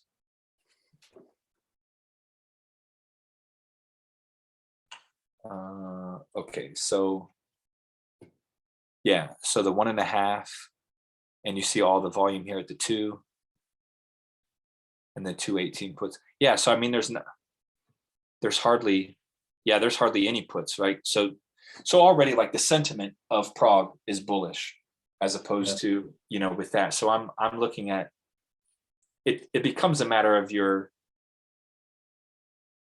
really, what your budget is, right? Because if you're in the $2 prog, it's at 30 cents, as opposed to getting into the 1.5, right? It's at so it's at 173 right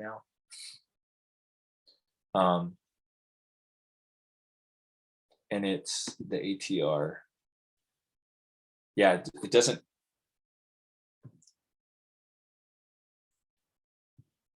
It's a trade.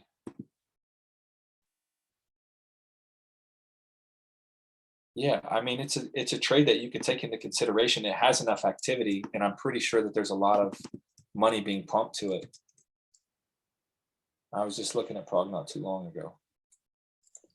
Yeah, it's been good to me on the shares department anyway. Yeah, and look, and sometimes you get into plays that it's not the best to trade the options on it, right? And sometimes it's best to take the shares approach with it. So you have to weigh both of those things too. Yeah, but that's until this breaks above previous day's candles, at least the 178. If it doesn't get above that, then it's probably not going to recover until it gets down to around the 167, 162 range. Okay. But the 218, it doesn't give you a whole lot of time, right? And with prog, with the ATR of like how low it is, me personally, I would look further out. Okay. I would look further out than just the 218, right? So you got the 218 calls, the 2000 open interest, right? So I'm looking at the 225s. I mean, even like further out, the 225s is an option too. If you wanted to play it a little bit safer, if you want to play it safer, take the 225s. But if you wanted to have a little risk involved, it's obviously more of a lucrative contract if you do the 218s. Okay. Yeah, that's how I would look at that. Okay. Appreciate it, Mike. Yeah, you bet, brother. Hey, have a good weekend, buddy. You too, man.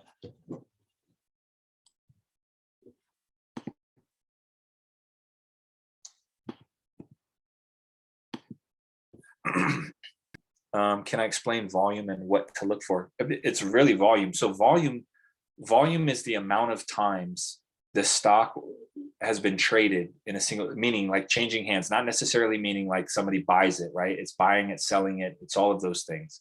So you want to have a lot of volume you want there to be transactions. You want there to be eyes on the stock, because that's what causes your contracts to move, is the eyes, the attention, right?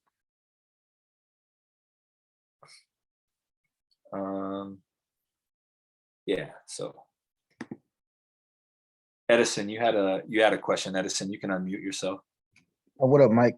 I What's have up, I have a quick question though. So when you enter in your trade, do you usually enter when it breaks the body of the candle or the wicks of the candle?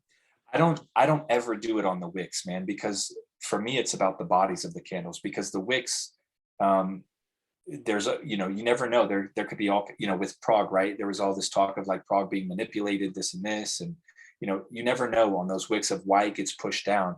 Those bodies hold the solid levels for you.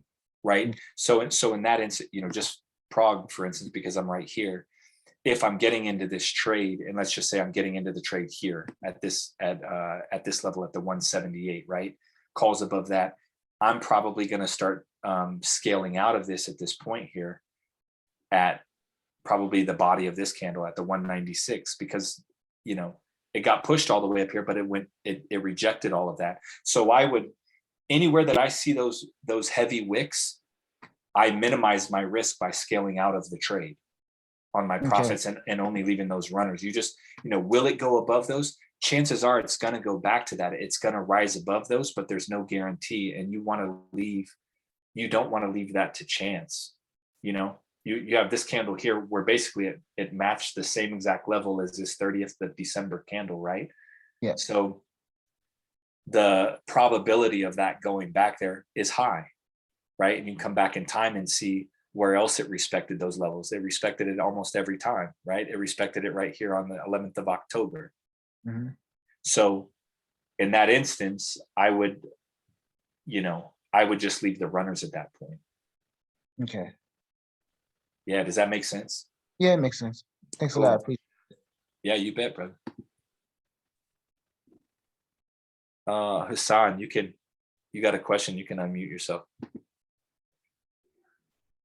Yo, Mike, what's going on, man? What's good, man? Not much, man. I appreciate you, bro. I just want to ask a quick question about something you spoke about earlier. Sure. You said how when you mark out your levels, I forgot the chart that you which chart you did it exactly on, but I think it was BE. You said when it drops down, when it passes a certain level in terms of support, that's when you'll see that you'll exit a trade because of there's nothing to support that, right? So do you kind of like, if you have a contract that's like a month out or something like that, yeah, so for example, that I think it's the 1154 level that you marked out. Not the 1154, the 1274. Yep. So you said if it goes below that, it's a long, like obviously it's a long drop to 1154, you exit the trade basically. So if you have a contract that expires like a month out, does that factor into your decision on whether or not you're going to cut the trade or not? Yeah, I think it cut, a lot of it matters based on your strike price, right? If if you have that $15 strike price, right, and it goes all the way back down to 11, that's down pretty heavy already, right? And yes, it has a strong ATR, but then I would look at like, what are the catalysts in between now when you're possibly thinking about getting out of the trade and in between the expiration that could propel that upward, right? Is there something in the mix that can propel it to where you need it to get back to, right? Gotcha. But because the thing is dropping down from 1274 to 1154, that's thousands of dollars, man. That's a lot of money. And then if it drops below the 1154, it's got a long ways down to the bottom. Right. Okay. Yeah. So anytime it starts, if I have let's say, okay, if it breaks 1154, I'm going to get out of the trade. I might, like, that's the level, that's the hard level of where I'm trying to exit the trade, but I might give myself a cushion of, let's just say 11. Let's just say I keep it till this one right here at 1126, because chances are that if that breaks to the downside, that could still hold that 1124 level and it could bounce back to the upside. So you got to see, like, percentage wise, you could do a couple of different things, right? If it goes down further to 1124, that might be another, a couple percentage points, right?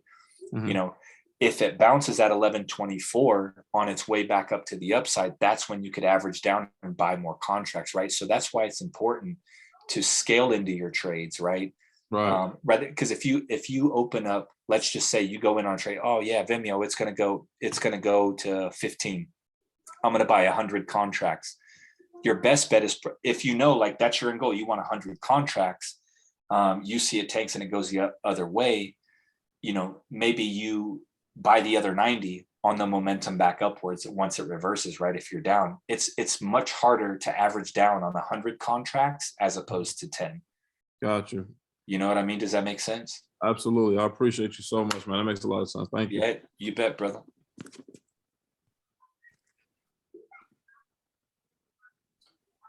Somebody else have a question? I thought I saw somebody else's hand raised.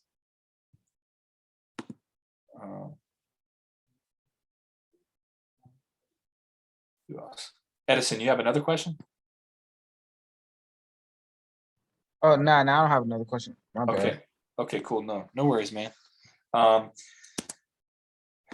Let's see. And I don't use the Fibonacci's. I've used the Bollinger Bands. Fibonacci's and the Bollinger Bands are pretty similar. There's some differences in it, but you can use whatever you want to help you chart out the levels. It's all just a matter of like, if you don't understand what you're reading on your chart, if you don't understand what the time frame continuity is, if you don't understand what the Bollinger Bands is, if you don't understand what the Fibonacci's are, why are you using it on the chart?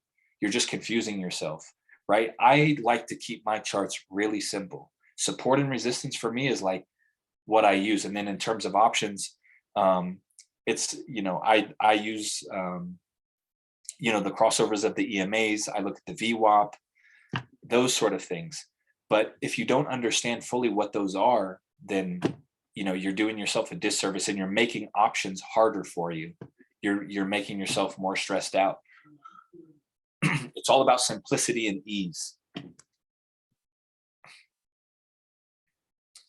Why would I let it drop that far? So I would let it drop that far to see if it were to bounce, right? If I between the 1154 and the 1124 of like, because there's times when people set their stop loss, it breaks their stop loss and then it runs right back up. It's because they didn't chart it before. They didn't give it that cushion to actually rebound. You see it all the time with things that test resistance. It'll break 18 and it'll go to 1805 and then it'll go right back down to 1795, like, with BE today. So sometimes give yourself a little bit of a cushion on your stop loss, and you won't exit out of your trades as early as much. But you have to decide what that cushion is for you and what your threshold of pain is. If possibly it doesn't bounce, right? You still have to map out like, what if it doesn't, right? Am I okay with this if it doesn't?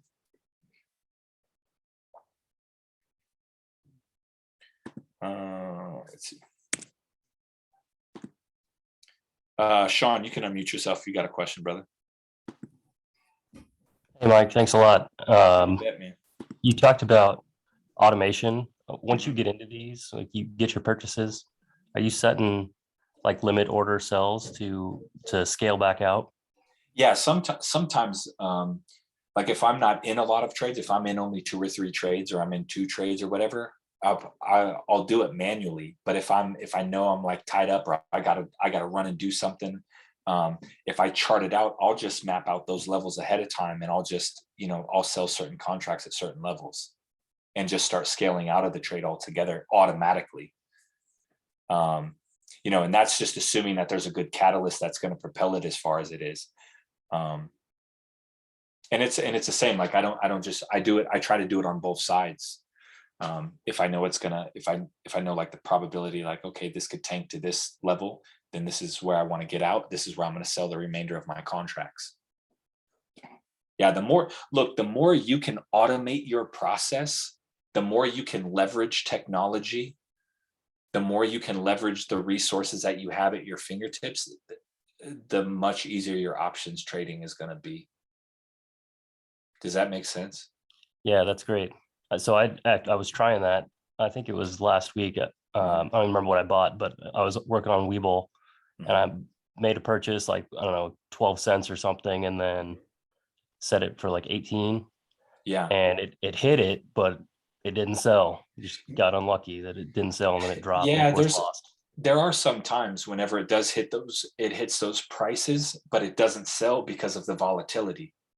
Right? There's so many transactions and they're moving so fast that sometimes they don't get filled when you want them to. But if you can automate it, if you know that it's going to be that 30%, that 35%, if you can automate your process, automate it. Yeah, that helps a lot. Cool, man. Appreciate it. You bet. Mike? Yes. Hi. Who's thank this? you for the training. Who's this? My name is Lisa. Hey, what's up, Lisa? Hey, thank you so much for what you're doing for us. I did have a quick question. Mhm. When it comes to those of us that have like smaller accounts, Mhm. what strategy would you suggest for us when it comes to options to grow our account? So I think with the smaller account, I mean, Chris had just posted today on his Instagram and tweeted about it that somebody in the Wealth Squad started with $250 9 days ago and took it to 13,000. So a lot of that is, and that was, I think she followed Ray's watch list that he had done, mapped out all the levels and that sort of thing, and then obviously rolled those profits into other. I don't know if it was just that one single trade or if it was multiple, but um, the thing that I suggest with the smaller accounts is that you start small. You don't focus on those big wins. You focus on compounding those small wins to 20, 30%. Look, even 10%, 15% is a solid trade, because annually some stocks aren't even returning that on an annual basis. It just all depends. So you have to look at it in that way of not being afraid to take little profits. And once you have your initial investment, whether, if you started with $250, once you surpass that $250 for profit, put all of your money back in your pocket and don't ever play with your money again. Play with the house's money, right? You should be playing with house profits the whole time. You should never be playing with your money. And just compound those small wins. Take 15% here, because I think a lot of people underestimate what a 15 or a 20% win can do for your mindset, right? It's all about building your confidence. When you got more confidence, you got more conviction in your trades. You got a better attitude. You put a pep in your step. You walk differently. Your back gets straight, right? You're not hunched over in misery. So those are the little things that you can do for yourself that's going to switch your mindset and keep you motivated that you're actually winning, right? Sometimes those longer, those 60, 70, 150% trades take a little bit more time. And compounding trades before that just give you that added confidence sometimes.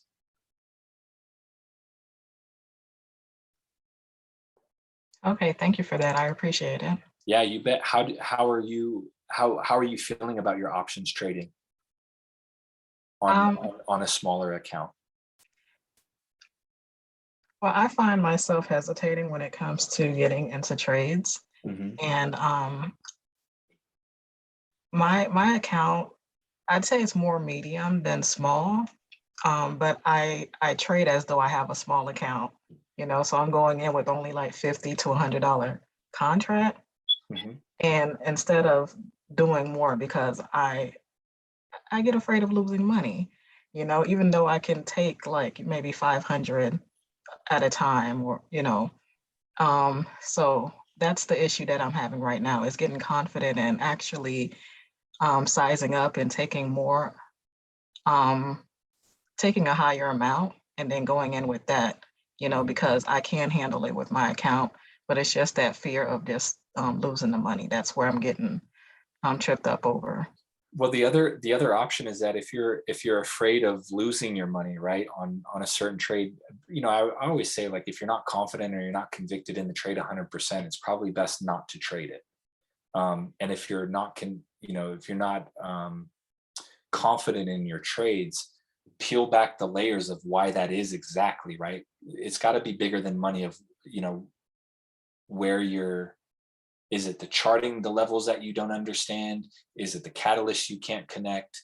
Like, what are some of those other pieces that cause you to not be confident in the trade, in lieu of like the fear of you losing money? Nobody wants to lose any money on trades. Nobody does, right?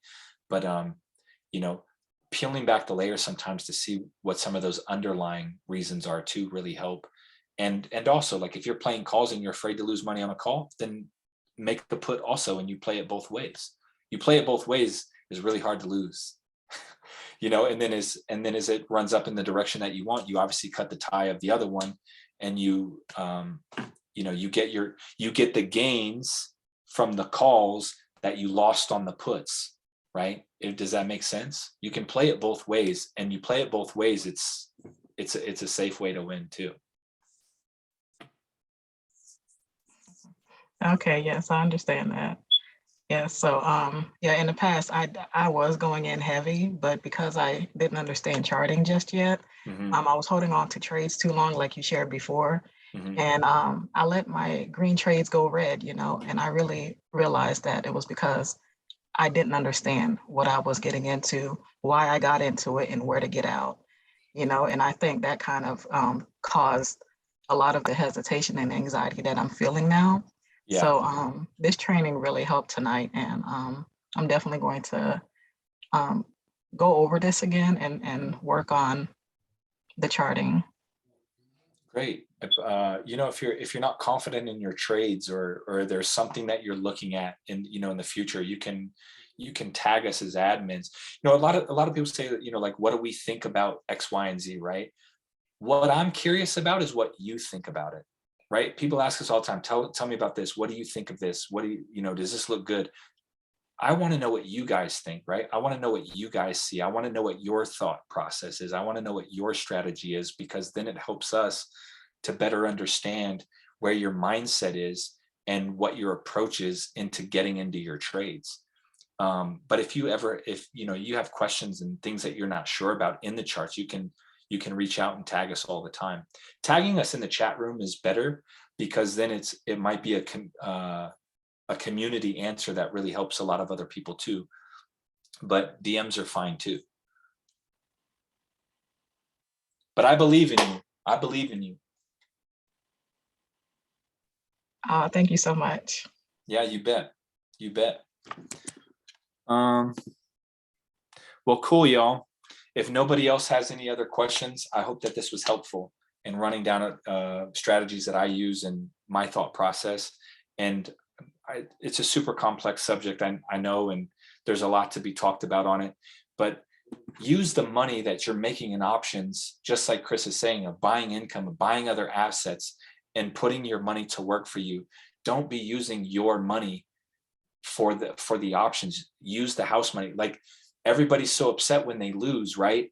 But look, it's not even your money to begin with. It's the house's money. It's profits, right? If you're playing with house money, you shouldn't be upset when you're losing that money necessarily. I get from time to time it could be discouraging when it goes the opposite way. But if you're not playing with your initial investment, what is there to be upset about? It was money that you were putting, you know, towards other efforts in the first place. That's my approach to it. That's how I think about it. I'm not upset about it because it's not my money in the first place. It's just the same as, you know, with acting and auditions. I don't necessarily I used to get discouraged too, but you know, because I took it personal. When I stopped taking things personal and realizing, like, okay, why am I going to be upset about a job that I didn't get when I didn't even have it in the first place? Right. So that's how I look at it, to help me manage my mindset. How many years have you been trading options, and with what amount did you start with? Look, man, my first options trade was $57. And I just started trading options shortly after I became an admin in Wealth Squad. I've only been a member of Wealth Squad a year. And my first options trade was, you know, I became an admin, I think, in April. My first options trade was right around that time. And I've just done really well. But I've done well because I really focus on not getting into the options until I felt like my education was on point with it. And look, I've gotten punched in my mouth plenty of times on options trades. A couple of them really hurt my soul. In those instances, when you take those big losses on options, you just have to close your laptop and walk away. Close it, walk away, go do something else, take a day off, get your mind right, and jump right back into the game. You know, don't let your losses or your fear of losing another $5,000 or another $500 deter you from being successful, because losses are all part of your learning experience and are helping you to become better at what you do. And a lot of it too is, you know, journaling your trades and understanding, like, why did I get out of it, or what was my mindset of why I got out of it early? Why did I take profits at this level and not this level? You know, those are all helpful things for you. Yeah. Losses are learning fees. That's a great quote. That's a fire tweet, man. Anyhow, y'all, I appreciate all of you in the Wealth Squad, man.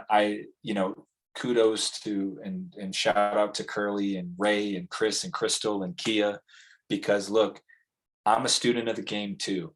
And I try to take bits and pieces from everybody. And I'm like, okay, what did Kayla see? What did Ray see? What did Kia see? What did Chris or Crystal see? And I try to understand what it is they're doing and how they're approaching things too. And so I encourage you to do the same. Always have it about you versus you, right? But try to understand those thought processes and implementing those into your own repertoire, right? What works for Kia might not work for me. What works for Ray might not work for me, and vice versa, right? It's just everybody has it. You got to find your own little secret sauce. But the screeners that I gave, like, just scan all day long, because those stocks come out of the woodwork. And if it's optionable, you can swing trade the shares. If you all of the current option ideas, those are all stock swing ideas too. People are like, oh, we don't give enough opportunities in the Wealth Squad to do swing trading in stocks. All of the current option idea stocks are all generally also able to swing trade them. You just have to do a little bit more research for it. So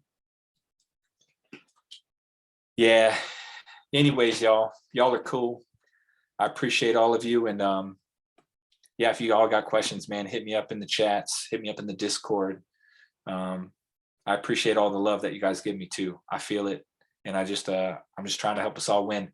I'm just like Chris had said too, this year is all about raising the bar, raising the standard for yourself. And, I'm really trying to bring some real heat and some real opportunities to the squad every week. So the more you put the time into the education of Wealth Squad University and learning, and locking in on the options, the better your chances are going to be for being successful this year, right?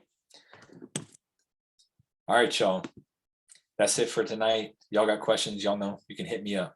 All right. Y'all have a good night.